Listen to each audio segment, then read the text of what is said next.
Assalamualaikum warahmatullahi wabarakatuh.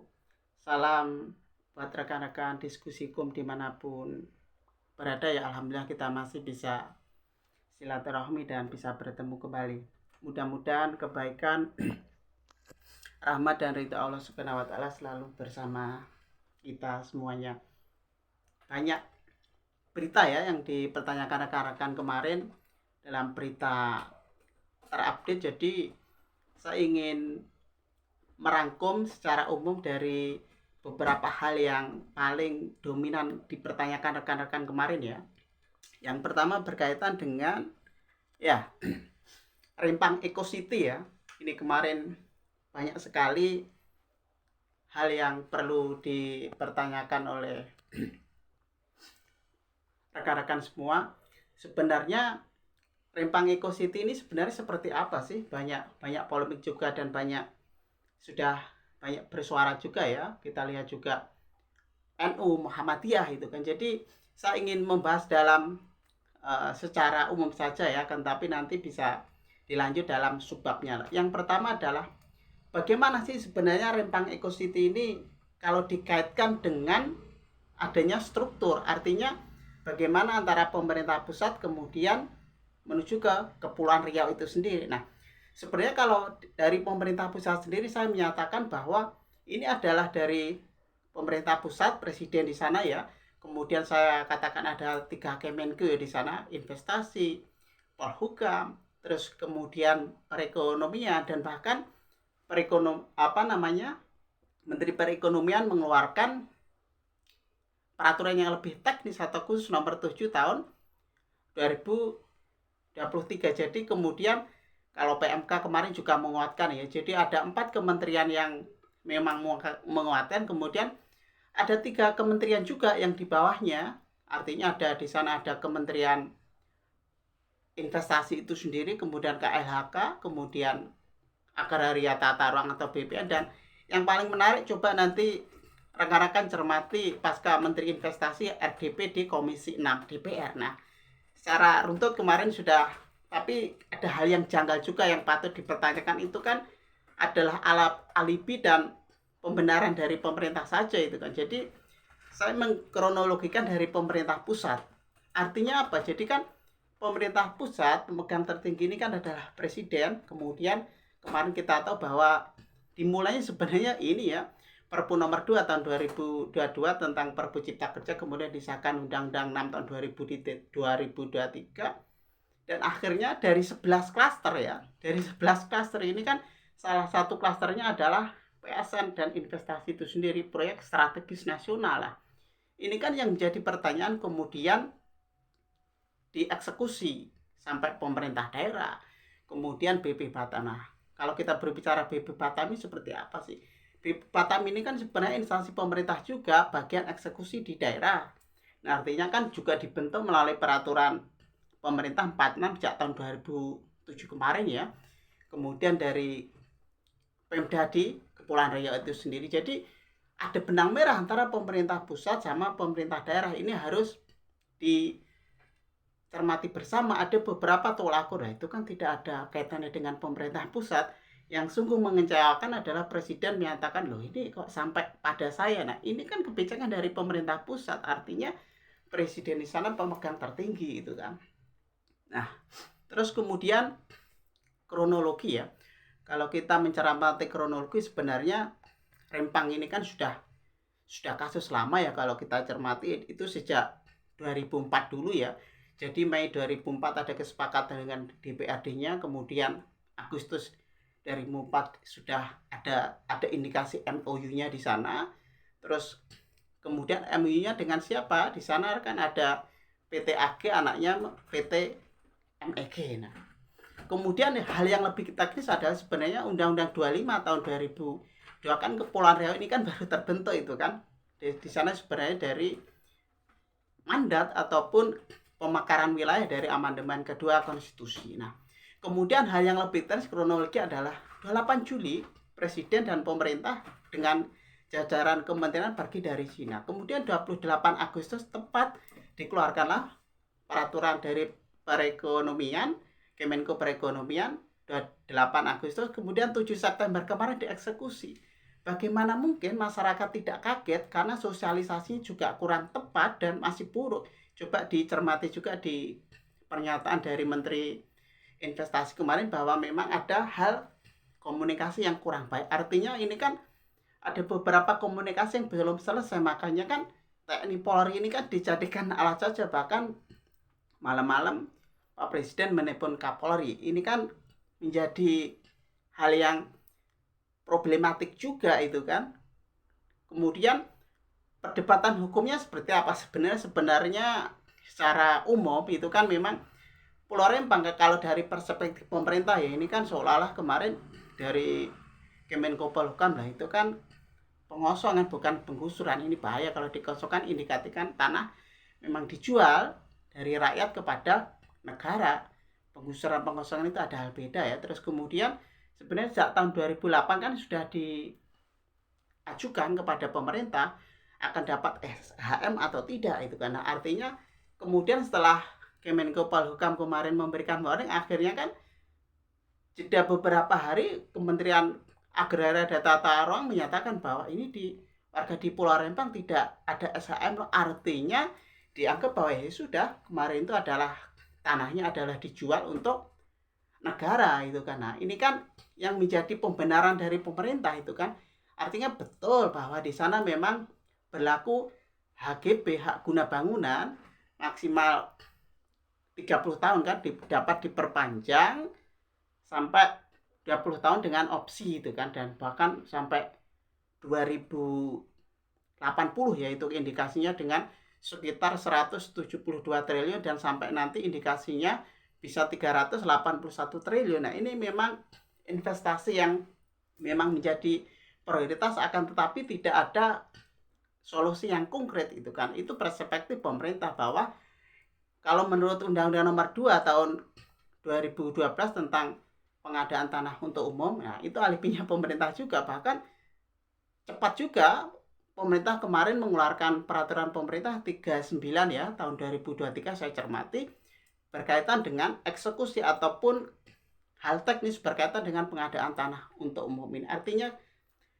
jadi pelepasan tanah dari warga Rempang dan sekitar dia dianggap dijual kepada negara. Negara terserah dong mau diapakan itu. Nah, persoalannya ini kan bukan untuk kepentingan umum akan tapi swasta. Nah, ini yang menjadi persoalan. Nah, kalau dalam perspektif warga kemarin kan juga itu kan warga nggak ada dasar hukumnya.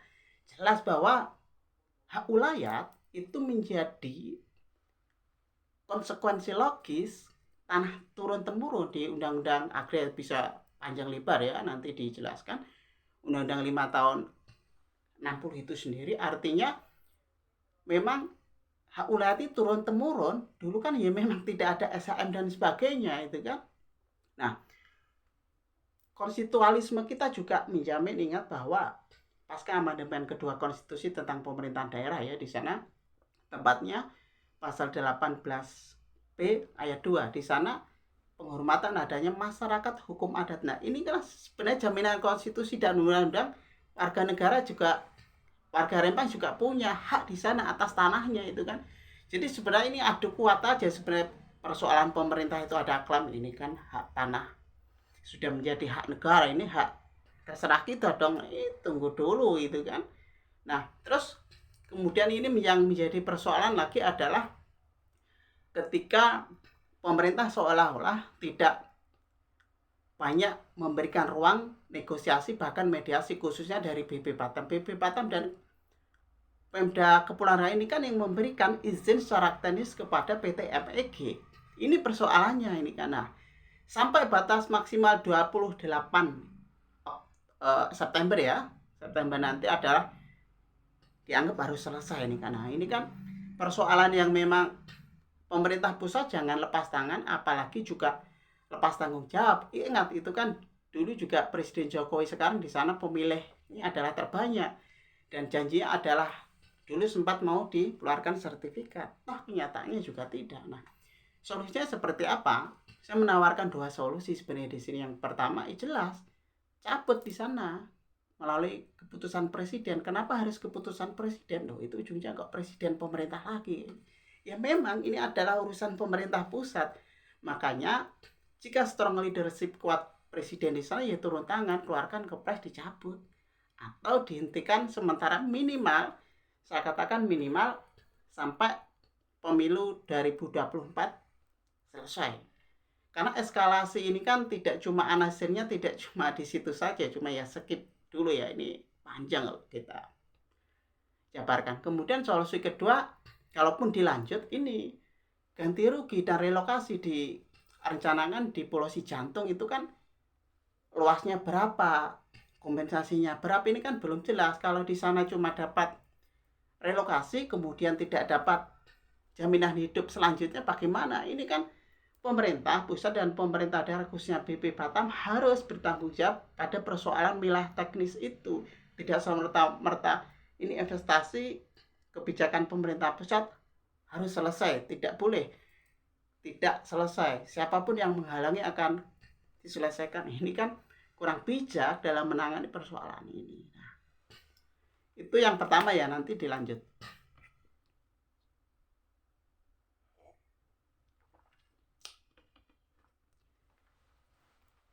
Yang kedua berkaitan dengan Pilpres 2024 ya. Kemarin itu kan tepat 15 September kemarin PKS sudah melabuhkan pasangan bakal calon presiden dan wakil presiden ya kepada Pak ARP dan Pak Ami.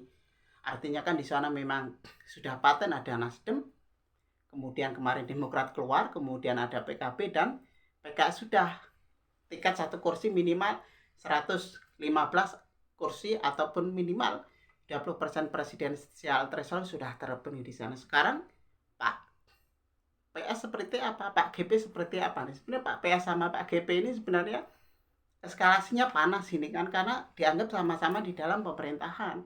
Mereka masih sama-sama saling menunggu seperti apa, wakilnya seperti apa, kemudian kriterianya seperti apa, dan memang suka tidak suka memang akan memperebutkan wilayah Jawa Timur itu kan. Basis kontestasi salah satu tolak ukur kemenangannya di sana tanpa nafrakan dari daerah lain itu kan. Terus nah, akibat Presiden Jokowi cawe-cawe dan main doa kaki ya seperti ini, Pak PS dan Pak GP ini kayak gontok-gontokan sendiri. Jadi ya buat ARP dan Pak Ami ya have fun dan enjoy saja menikmati itu kan. Nanti kan elektoral akan melimpah, bisa jadi ada di sana. Kemudian yang perlu saya soroti ini, KPU kemarin kan akan mengadakan perubahan dari PKPU nomor 3 tahun 2002 tentang pendaftaran bakal calon presiden ya itu kan. Nah, awalnya kan sudah terjadwal ya 19 Oktober sampai 25 November. Kemudian di draft juga muncul di sana 10 Oktober sampai 16 Oktober itu kan. 10 Oktober sampai 16 Oktober ada percepatan kemajuan lah itu kan. Nah, ini sebenarnya ada apa? Sebenarnya kronologi kan memang Undang-Undang 7 tahun 2017 tentang pemilu, kemudian kemarin kan ada 4 wilayah provinsi baru kan di Papua, kemudian dikeluarkan Perpu ya nomor 1 tahun 2002, kemudian menjadi Undang-Undang 7 tahun 2023 lah. Norma-norma hukum di sana yang menjadi alasan bagi KPU dan stakeholder terkait untuk merubah dimajukan pendaftaran calon presiden ini sendiri. Bagi saya tetap saja, karena kan persoalan norma hukum ini kan debatable juga itu kan, karena tahapan sudah ada itu kan sejak dulu. Ini nanti akan menimbulkan trust kepada publik seolah-olah loh pihak penyelenggara KPU kok tidak konsisten, ada perubahan ini dan itu, ini ada apa. Nah, ini perlu pengawalan bersama itu kan. Nah, kemudian yang ketiga KPK. Nah, ini seru juga. Jadi KPK ini suka tidak suka memang pasca revisi Undang-Undang KPK menjadi KPK versi baru ya bagi kita semua. Undang-Undang nomor 19 tahun 2019 itu ya memang mohon maaf ya memang wilayahnya terlalu teknis dan main politis gitu kan. Jadi pasca Pak Ami kemarin mendampingi Pak ARP, tiba-tiba kasus yang ada sejak tahun 2012 kemudian diperiksa. Sebenarnya kalau fair masing-masing 3 baca pres, ya sudah periksa saja itu kan. Misalkan Pak ARB kemarin kan memang berkaitan dengan Formula E, kemudian Pak Ami berkaitan dengan kasus di Kemenaker sejak 2012. Kemudian Pak PS terduga dengan food estate. Kemudian Pak GB berkaitan dengan IKTP. Sebenarnya potensi masing-masing baca pres ini ada, cuma kan KPK ini mohon maaf masih tebang pilih itu kan. Yang paling dekat saja Harun Masiku itu ada di mana itu kan, bahkan red notice kan juga sudah dihidupkan, tinggal itu saja. Jadi yang paling ada kemajuan ini ya pihak kejaksaan ya. Pihak kejaksaan itu kemarin sudah mengeluarkan berkaitan dengan salah satunya konsep restoratif justice, ya artinya sampai pemilu selesai nanti masih ada penghentian kasus, artinya tidak diproses dulu siapapun yang berkaitan dengan pemilu baik pileg atau pilpres. Ini memang bisa dijadikan batu uji ya ini. Nah, cuma kan KPK kemarin kan manuvernya sangat walaupun bagi pihak KPK ini kan proses hukum tidak ada kaitannya dengan politis. Cuma kan publik sudah cerdas, artinya kan bagaimana proses penyelidikan ke penyidikan ini kan sangat jelas itu kan, bagaimana ada dugaan pemaksaan kasus, pemaksaan pasal-pasal dimasukkan. Ingat kan dulu menjelang 2019 juga ketum parpol tiba-tiba ditersangkakan kan. Nah, ini kan wilayah bahaya juga ini, karena itu yang harus kita kawal bersama jadinya. Itu ya rekan-rekan, ada beberapa hal yang dipertanyakan kemarin. Nanti insya Allah per subbab ataupun hal yang lebih ditanyakan lagi oleh rekan-rekan nanti kita perdalam lagi, karena kan eskalasi kasus yang ada di Rempang Ecocity ini eskalasinya bisa naik ke nasional. Ini baru awal, saya katakan ini baru awal. Kemudian anasir kepada pihak-pihak lain, kemudian berkaitan dengan kontestasi nasional, ini pasti ada di sana itu kan. Nah, nanti kita bisa lanjut lagi ya. Beda jangan ambekan, beda jangan baperan, berbeda karena kita saudara, berbeda karena kita Indonesia. Kita sama-sama belajar bareng, mudah-mudahan bermanfaat. Bersama-sama berbuat bermanfaat buat umat bangsa dan negara. Wassalamualaikum warahmatullahi wabarakatuh.